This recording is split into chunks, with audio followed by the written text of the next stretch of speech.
Bonjour, bonjour, je suis très heureux de vous retrouver ce matin, parler de l'actualité de la crypto-monnaie et du monde merveilleux de la blockchain. Alors ce matin, nous allons parler de Floki Inu, nous allons parler de tout ce qui est actualité autour de Floki Inu, nous allons parler aussi de la Fed qui se prépare à lancer sa propre crypto-monnaie. Alors, ça reste d'être une vidéo assez intéressante, donc suivez jusqu'à la fin. Voilà, pour ceux qui viennent de nous prendre en marche, activez les cloches de notification, abonnez-vous surtout pour ne rien rater des prochaines vidéos. Donc, Floki Inu, voilà, selon CoinMarketCap, vient d'être, on va dire, on vient d'annoncer, grâce à CoinMarketCap, que Floki Inu, parmi les projets de métavers, voilà, tous les projets de métavers que vous connaissez, Floki Inu a été classé numéro 1 dans les 3 trimestres derniers. Voilà les numéro 1 des projets de métavers. Voilà, avec un pourcentage de 36,44%. Voilà, voilà, selon les données de CoinMarketCap. Voilà, donc Floki Uni a dépassé le projet Gala, le projet Axie Infinity que vous connaissez, le projet AppCoin, le projet Mana, voilà, Decentraland, qui était l'un des projets de métavers les plus médiatisés. Voilà, et donc Floki Uni, avec son métavers Valhalla, a dépassé, voilà, en termes de visibilité, en termes d'utilisateurs, voilà, tous ces projets que vous connaissez déjà. Tout cela dénote un peu du fait que Floki Uni a vraiment quelque chose à montrer. Floki Uni en veut, et en tout cas, il veut aller très loin. Voilà, donc du coup, il faut soutenir ce projet, il faut le suivre vraiment dans son évolution. Il nous a donné un chronogramme ici que je vous ai présenté ici. Vous pouvez aller regarder les vidéos précédentes en nous donnant une feuille de route très claire de tout ce qu'ils vont faire comme activité. Alors, dans cette feuille de route, alors ils viennent d'entamer un autre facteur qui est la carte Visa. Alors, une carte Visa qui sera lancée par Floki, mais en partenariat avec une autre entité qu'on appelle FCFP. Voilà, donc cette carte virtuelle, comment est-ce que ça va se passer? Alors, il y aura deux phases. Première phase, nous aurons la carte virtuelle, voilà, qui va être lancée, qui implique, voilà, une carte de débit, voilà, qui sera virtuelle. Quand on dit virtuelle, c'est-à-dire on ne peut pas toucher, quoi, mais c'est une carte que vous pouvez, voilà, générer, mais qui sera virtuelle. Voilà, ensuite, vous allez avoir la carte physique, et tout ça, ce sont des Mastercard. La carte physique sera Mastercard aussi en fonction de, comment on appelle, du partenariat qui a été lancé. Alors, il nous explique que lorsque la carte physique sera sortie, alors ça sera une carte virtuelle, ça sera une carte Master et Visa aussi. Voilà, donc les utilisateurs peuvent utiliser pour générer des cartes de débit prépayées Visa, Mastercard et recharger leur compte en Floki Jeton. Voilà ce qui a été dit, voilà, par le tuteur officiel de Floki qui nous donne toutes ces informations. Autre crypto-monnaie pourra aussi être implémentée sur cette carte, mais des crypto-monnaies assez populaires, y compris aussi les stablecoins.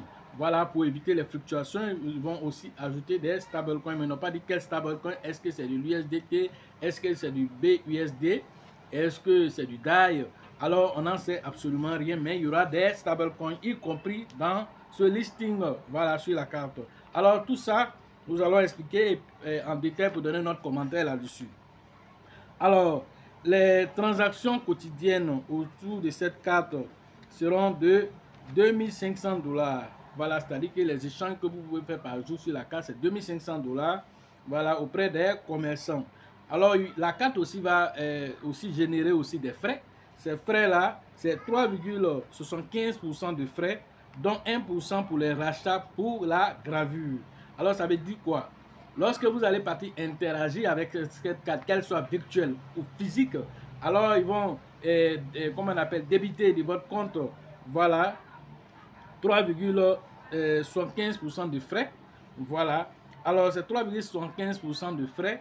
Alors, 1% de ces 3,75% sera récupéré pour aller acheter des Floki sur le marché et les brûler pour rendre la pièce encore déflationniste. Alors, c'est une innovation à féliciter avec ce partenariat avec FCPay, qui est aussi une plateforme de paiement en ligne. Alors, voilà ce que Floki vient de nous donner comme actualité et c'est très intéressant. Alors, qu'est-ce que nous pouvons dire dessus? Nous pouvons dire que, voilà, au vu de toutes ces informations, Floki est en train de se donner de la visibilité. Non seulement il se donne de la visibilité, mais il a comme ambition, comme il a expliqué déjà, d'être la crypto-monnaie la plus utilisée au monde. Alors, pour que tu sois plus utilisé au monde, il faut que tu sois utilisé auprès des commerçants. Alors, qui parle des commerçants, alors parle aussi, en tout cas, aux côtés de l'Europe, on parle de voilà, des cartes, parce que là-bas, pratiquement tout est fait avec des cartes Visa, cartes Master. Alors, il faudrait que les gens puissent pouvoir recharger les cartes avec du Floki pour aller payer les différents articles auprès des commerçants, voilà, au niveau mondial. Voilà. Maintenant, vous qui êtes en Afrique, quel sera l'impact pour vous? Alors, par exemple, vous avez vendu, je ne sais pas moi, vos Floki, par exemple, sur une plateforme décentralisée ou même centralisée. Vous avez reçu, par exemple, votre argent en USDT. Alors, vous pouvez, s'il y a de l'USDT sur la carte, directement, vous pouvez envoyer ça sur cette carte. Si ça, vous avez la version physique ou la version virtuelle, vous envoyez là-bas et vous récupérez votre argent directement. Si c'est la carte physique, vous partez dans un distributeur et vous récupérez la carte et vous récupérez votre argent selon la devise de votre pays. Voilà ce qui sera intéressant pour la carte. Ensuite, pour ceux, par exemple, qui auront directement des Floki, voilà, ils ont beaucoup de Floki, par exemple, c'est monté, ils veulent vendre cela, ils peuvent directement balancer ça sur les cartes. Et puis, donc, du coup, ils peuvent aller dans n'importe quel distributeur parce que c'est une carte Visa ou Master, alors pour aller récupérer l'argent en argent fiduciaire. Voilà ce qui est intéressant, voilà, pour cette carte. En le faisant aussi, vous allez contribuer aussi à rendre la pièce déflationniste. Donc tout ça, c'est très intéressant pour cette petite crypto-monnaie qui ne lâche pas l'affaire. Autant de partenariats, quand vous partez sur le compte Twitter de Floki, vous partez sur son médium, alors vous allez vous rendre compte que Floki ne fait que faire des partenariats et pas n'importe quel partenariat avec des plateformes d'échange, avec aussi des IRL, c'est-à-dire des plateformes déjà qui sont dans la vie active. Alors Floki fait toutes sortes de promotions avec des stars qui sont dans le kickboxing, avec, en tout cas, vraiment, Floki fait pas mal comment on appelle, de partenariats. Tout ça pour se donner non seulement de la visibilité dans le football, dans le baseball, même dans le cricket au niveau de l'Inde. Alors Floki est présent là-bas.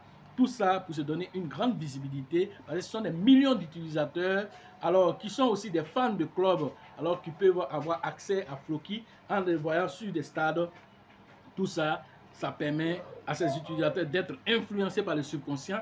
Et étant donné qu'ils sont influencés par le subconscient, alors si quelqu'un leur dit ça, c'est quoi? Floki, là, ça veut dire qu'on dit, ah, c'est crypto-monnaie. Il a son smartphone, il est sur le terrain, il lance Floki sur Internet, il va savoir que c'est une crypto-monnaie, voilà ce que ça fait, voilà ce que ça fait. Ah, crypto-monnaie, là, mais ça fait quoi? Ah, lui, là, mais lui, là, particulièrement, voilà ce qu'il fait. Et donc, du coup, quand il va vouloir payer des crypto-monnaies, il va aller d'abord payer Floki d'abord même avant de payer Bitcoin. Voilà de quoi il s'agit en fait, la promotion, parce qu'on bombarde le subconscient pour intégrer quelque chose. Et lorsque tu auras des choix à faire, alors le subconscient est, comment on appelle, est un outil d'habitude. Est-ce que vous le savez? Le subconscient étant un outil d'habitude, il ne fait que répéter ce que vous imprimez en lui. Alors lui, il va vous présenter ce que vous l'avez imprimé.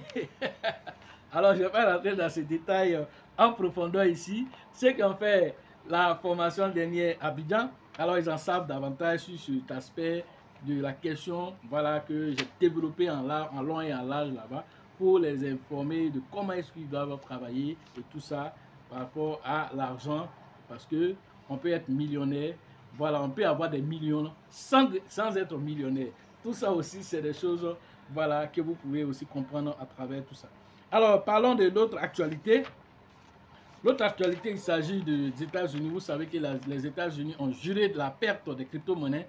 Alors, c'est maintenant, ils sont en train de lancer eux-mêmes leurs propres crypto-monnaies. C'est pourquoi je vous disais que l'attaque qui est dirigée contre le leader du marché, qui est Binance, alors ce n'est pas fortuit.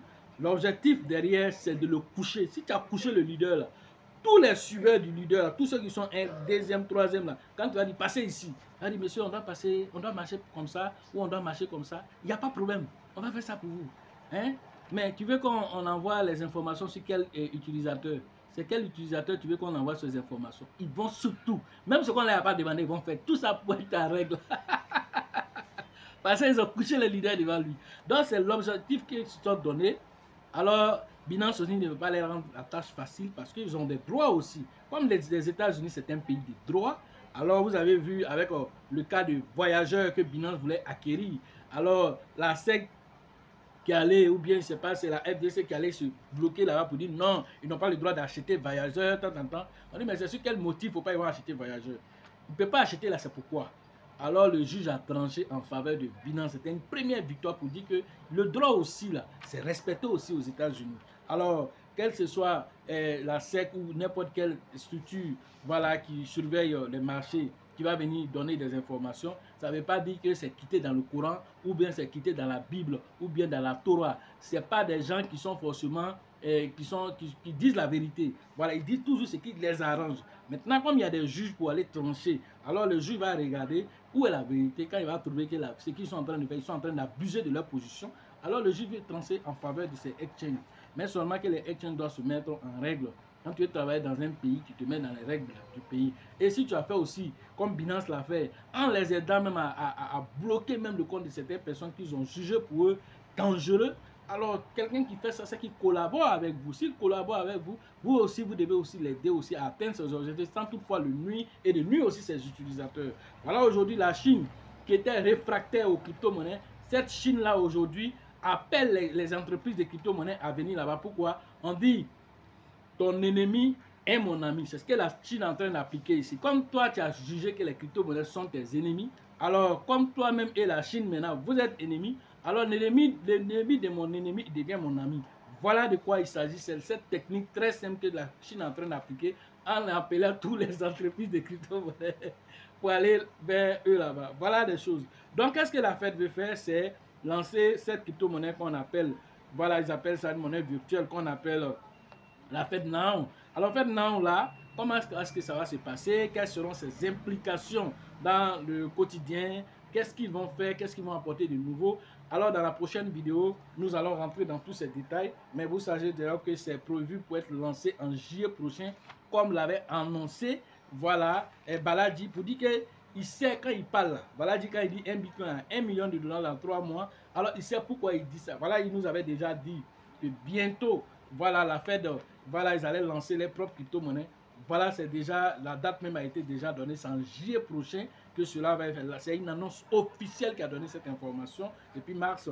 Alors du coup, cette annonce qui donne encore raison à Baladi, qui est aussi devenu aujourd'hui comme un lanceur d'alerte sur le Bitcoin. Voilà ce qu'on pourrait vous dire aujourd'hui sur l'actualité des crypto-monnaies et le monde merveilleux de la blockchain. Pour ceux qui veulent faire la formation en ligne, le numéro se trouve dans la description de la vidéo et sur la vidéo. Rentrez en contact avec nous pour profiter de l'écosystème merveilleux des crypto-monnaies. 8 et le 9 juillet prochain, rentrez en contact avec le grand leader qu'on appelle Bill et ses différents collaborateurs qui sont Elisabeth et voilà, le leader aussi on appelle Georgette pour vos différentes inscriptions. La formation au niveau de moi, alors c'est en quelques semaines on va dire. Alors c'est avec le grand leader qu'on appelle Nyawa que vous devez interagir. Alors cette formation prévue le 14 et le 15 prochain au niveau de Mans.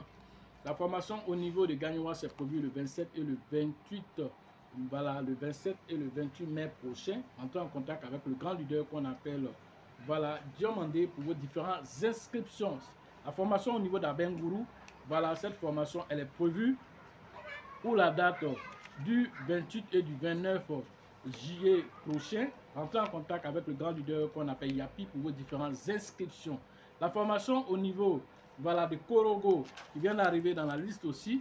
Alors la date est donnée pour le 27 pour le 28 et le 29 de ce mois-là, qui est le mois d'avril, le 28 et le 29 de ce mois d'avril-là, voilà, prévu à Korogo.